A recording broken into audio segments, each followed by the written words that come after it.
है ना। मुझे पता नहीं था, मैं तो ट्रेनिंग वाला सारा पार्ट वो बता रहा हूँ। ये क्या है, नाइट्रोजन एक प्रकार की गैस है। अब गैस को तो हम सीधा पकड़ के खेत में नहीं लेके जा सकते, तो उस गैस को खेत तक ले जाने का जो सहायक का काम करता है उसका नाम है सर कैरियर। क्या है सर? कैरियर। ये एक प्रकार का प्लास्टिक होता है जो गैस को खेत तक ले जाने का काम करता है।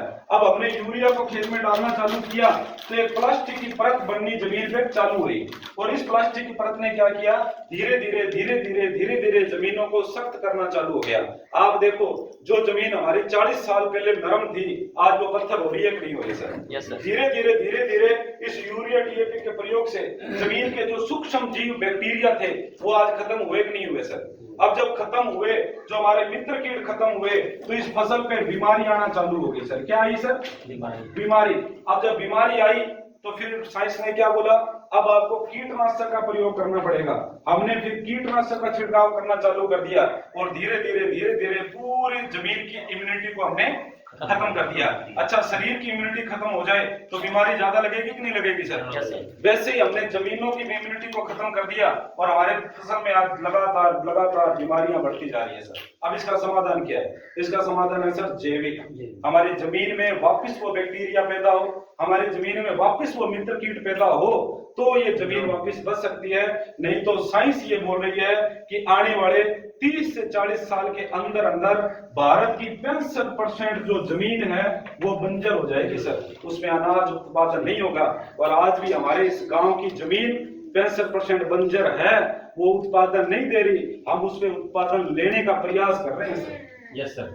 वो उत्पादन नहीं दे रही है, और ये सारा जहर डाल के इंसानों को तो कैंसर होना ही है, जमीनों को भी कैंसर होना चालू हो गया है सर। हम बोलते थे कि पंजाब में कैंसर है ना, लेकिन आज हमारे आस पड़ोस में कैंसर है कि नहीं है सर? उसका कारण क्या है सर? जहर है कि नहीं है?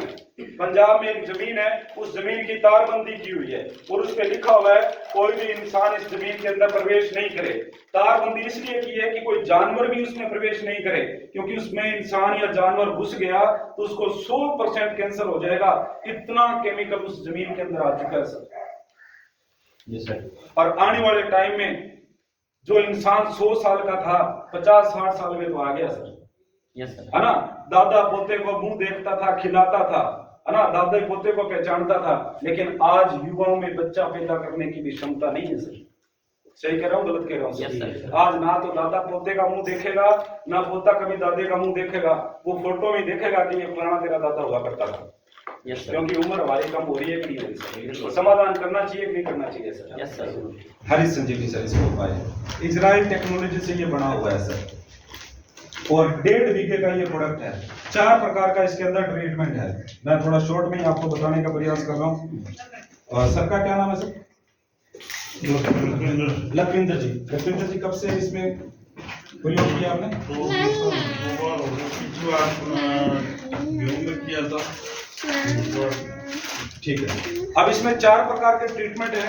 1.5 बीघे का ये पूरा ट्रीटमेंट है, क्योंकि हमें फसल का भी ट्रीटमेंट करना है, हमें जमीन का भी ट्रीटमेंट करना है। जमीन में भी मित्र कीट जो जीवाणु है वो पैदा करना है। तो पहला पाउच, ये पाउच आपने देना है जमीन के अंदर, मिट्टी के अंदर आपने मिला के देना है। सूखी खाद, सूखी गोबर की खाद या सूखी मिट्टी के अंदर 40 से 50 किलो के अंदर आपने मिला के जमीन के अंदर छींटा देना है। इसके बाद पानी लगना जरूरी होता है। ये पहला पाउच देते ही क्या काम करेगा, जमीन में जो अघुलनशील तत्व है इनको जमीन के अंदर पहुंचा देगा।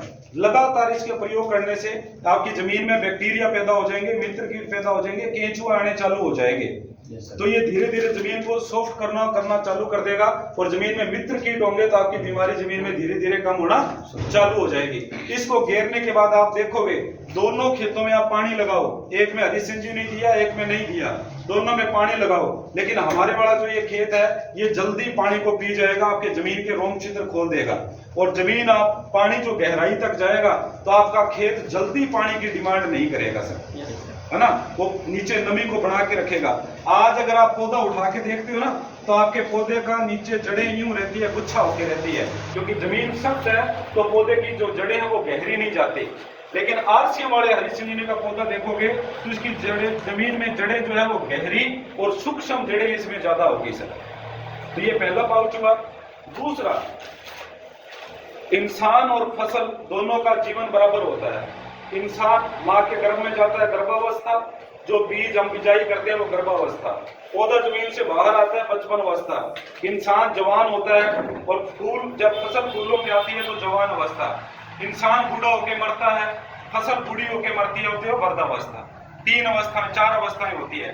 दूसरी अवस्था में जब पौधा आता है जमीन से फुट 1.5 फुट बाहर निकलता है, तब हमने इसका पानी में घोल बनाकर छिड़काव करना है। ये क्या करेगा, पत्तियों की मोटाई और उसके आकार को बढ़ाएगा, जिससे पौधा प्रकाश संश्लेषण की क्रिया ज्यादा करेगा, और प्रकाश संश्लेषण की क्रिया ज्यादा होगी तो ये जमीन में भोजन ज्यादा पहुंचाएगा, और भोजन ज्यादा मिलेगा तो पौधा मजबूती के साथ ज्यादा बढ़ेगा। क्लियर है सर?